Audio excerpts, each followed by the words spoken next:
oscuridad. Suscríbete.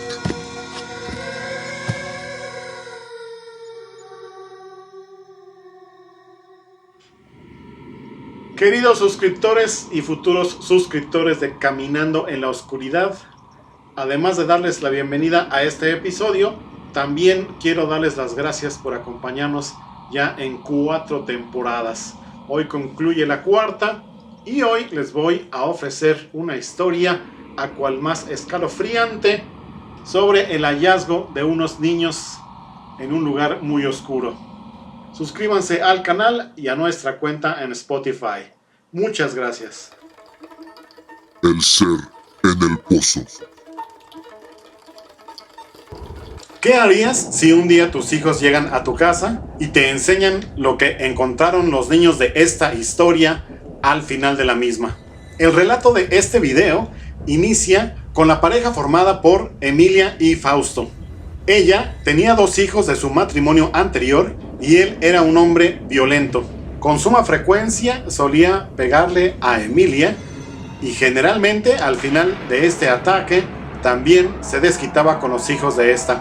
Emilia había tenido a un hombre y a una mujer de ese matrimonio anterior. Estos niños tenían 9 y 11 años.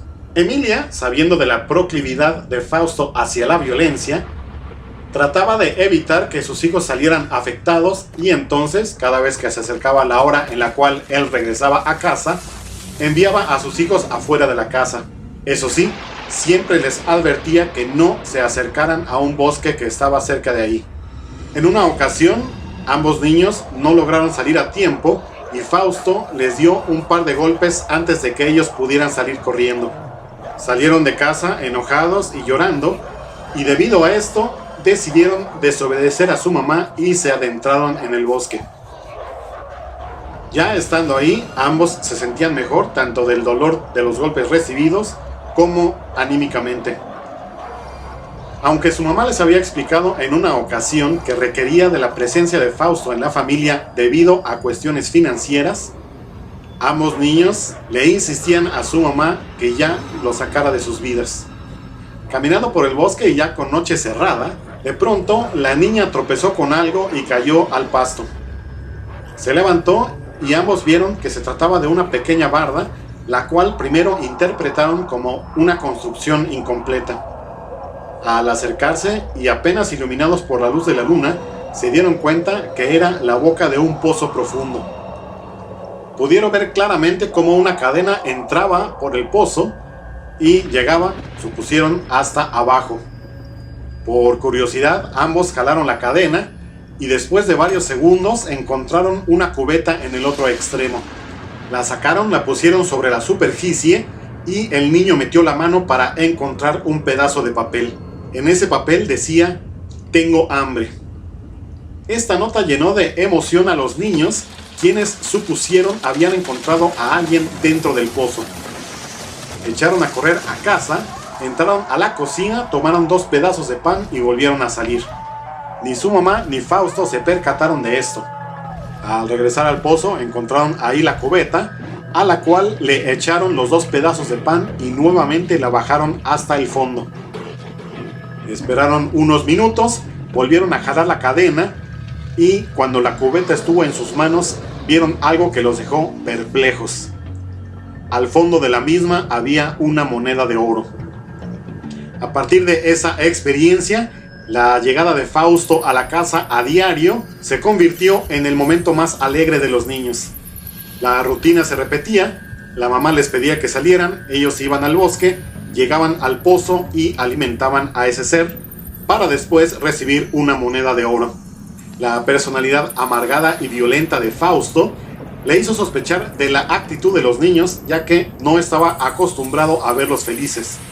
Al contrario, sabía que su presencia los amargaba y los asustaba. Una noche les vio salir de casa muy alegres hacia el bosque. Cuando vio que se adentraban ahí, le dijo a Emilia lo que sus hijos estaban haciendo y ella se enojó. El hombre no iba a perder la oportunidad de desquitarse de los niños, así que le dijo a su esposa que él se encargaría de ellos y salió corriendo de la casa. Entró al bosque por el mismo lugar por el cual había visto a los niños hacerlo y solo unos metros más adelante escuchó sus risas. Se acercó sigilosamente y vio a los niños justo en el momento en el cual jalaban la cadena y sacaban la moneda de oro. Todo el enojo de Fausto en ese momento se convirtió en ambición. Se dejó ver por los niños, los increpó y los golpeó. Después de esto, los llevó a casa entre llantos y reclamos y regresó a la parte del bosque en donde estaba el pozo. Estando frente a este, se preguntaba cómo es que los niños sacaban esas monedas de oro. Pensó que quizá uno de ellos entraba a la cubeta mientras el otro manipulaba la cadena hasta llevarlo al fondo. Al concluir esto, pensó que él sería capaz de hacerlo por sí mismo. Así, se adentró en la cubeta y él mismo comenzó a mover la cadena hasta llegar al fondo del pozo. Pasaron las horas y Emilia empezó a preocuparse porque Fausto no regresaba a casa. Le preguntó a los niños si ellos sabían la razón por la cual Fausto había vuelto a salir. Los niños no quisieron confesar nada y se fueron a dormir enojados. A la noche siguiente, al ver la preocupación de su madre, y a pesar de que no compartían esa preocupación, le dijeron que tenían que ir al bosque para verificar si algo le había pasado a Fausto. Ella a regañadientes aceptó y les pidió que no tardaran. Los niños salieron corriendo, entraron al bosque y llegaron hasta el pozo. Notaron que la cubeta estaba hasta dentro del pozo y la cadena totalmente estirada. Comenzaron a jalar para tener la cubeta con ellos y se dieron cuenta que pesaba más que nunca. Con su mayor esfuerzo lograron ver la cubeta y finalmente la sacaron. Esta estaba repleta de monedas de oro. Se quedaron impactados y decidieron en esta ocasión zafar la cadena y llevar la cubeta a casa. Cuando llegaron ahí, Emilia no podía creer lo que estaba viendo en las manos de sus hijos. Comenzaron a recolectar las monedas y se dieron cuenta que estaban mojadas. Llevaron la cubeta a una parte muy bien iluminada de la casa y con horror vieron que las monedas estaban mojadas de sangre. Emilia, ante la impresión, tomó la cubeta y la volteó por completo. Después de que cayó una gran cantidad de monedas, detrás de estas cayó la cabeza de Fausto. El impacto que sintieron los tres no evitó que se dieran cuenta que en la frente de Fausto se había escrito con unas uñas muy afiladas el letrero "Gracias por este alimento". Los niños no regresaron al pozo y tampoco pusieron la cubeta en su lugar. Quizá la criatura que vivía ahí haya muerto de hambre. Hay algunos lugares ya abandonados. Algunos de estos no aceptan ser olvidados. Dicen que en las afueras de Maracay, una ciudad de Aragua en el centro norte de Venezuela, existe un hospital psiquiátrico que cerró hace años. En este final de temporada, te voy a contar lo que ocurrió con un hombre que aceptó trabajar ahí cuando ya no había nada que vigilar. Apaga la luz y camina con nosotros. El vigilante. Raúl no creía en esas cosas. Había trabajado como vigilante en fábricas, bodegas, incluso en cementerios. Para él, un lugar abandonado era solo eso, concreto vacío. Cuando le ofrecieron el turno nocturno en el hospital, aceptó sin pensarlo. Es solo para evitar saqueos, le dijeron. No entres a las áreas restringidas. Raúl sonrió, siempre le decían lo mismo. La primera noche fue normal, demasiado normal. El edificio era enorme, pasillos largos, puertas metálicas, un silencio pesado, como si el aire no circulara. Pero algo le llamó la atención desde el inicio. Había electricidad, no en todo el hospital, solo en ciertas zonas. Luces aisladas, intermitentes, como si alguien hubiera decidido iluminar solo partes específicas. A las 2:17 de la mañana del segundo día, escuchó el primer sonido. Un clic.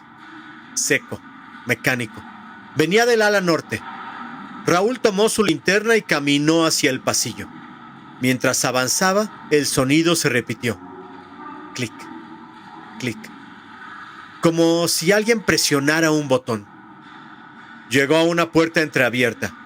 Dentro había una grabadora antigua sobre una mesa, de esas de cassette. Estaba encendida y estaba reproduciendo algo. Se acercó.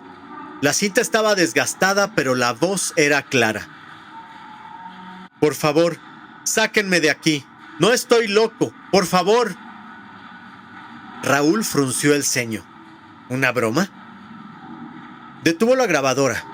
Silencio. Giró para salir. Clic. La grabadora se encendió otra vez, pero él no la había tocado. Ahora la voz era diferente, más desesperada. Ya vienen. Si escuchas esto, no entres. Raúl sintió algo raro. No miedo, más bien incomodidad, como si estuviera interrumpiendo algo. Decidió apagarla otra vez. Esta vez sacó la cinta, a ver si así. Lo sostuvo en la mano y entonces, clic. La grabadora volvió a encenderse, esta vez sin el cassette. Raúl se quedó inmóvil y la voz siguió, pero ahora no venía de la grabadora, venía del pasillo.